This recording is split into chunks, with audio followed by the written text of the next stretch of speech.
What's a biological age clock and why should you care? You've probably heard the term biological age. It's the idea that your body might be older or younger than your actual birthday suggests, which would be your chronological age.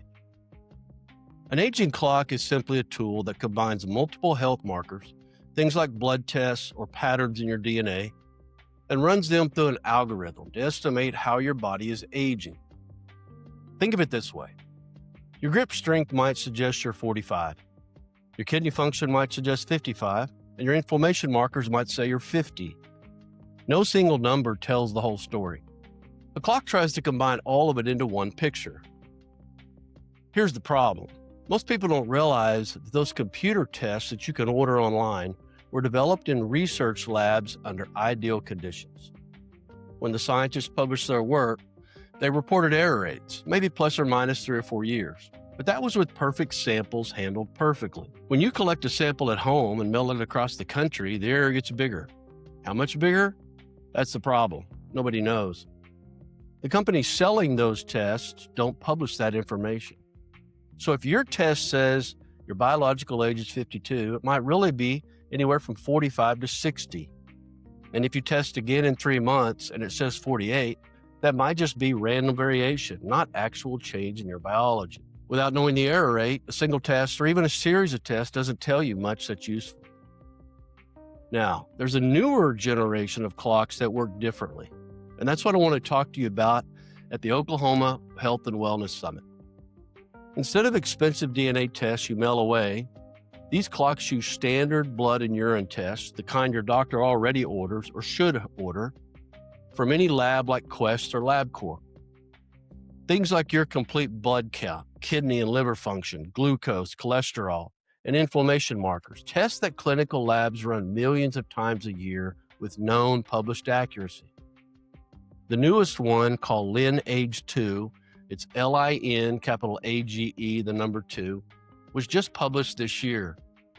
It actually outperformed the expensive DNA-based clocks at predicting who would live longer and who wouldn't, using tests that cost a fraction of the price.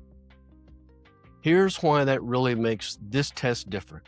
It doesn't just give you a number, it tells you what's driving that number and, more important, what you can do about it. If your biological age comes back higher than your birthday age, the clock can show you which markers are the biggest contributors. Is it high blood pressure, elevated glucose, or inflammation?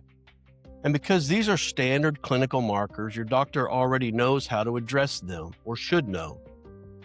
That's the shift from a curiosity number that might not mean much to actionable information you can work with.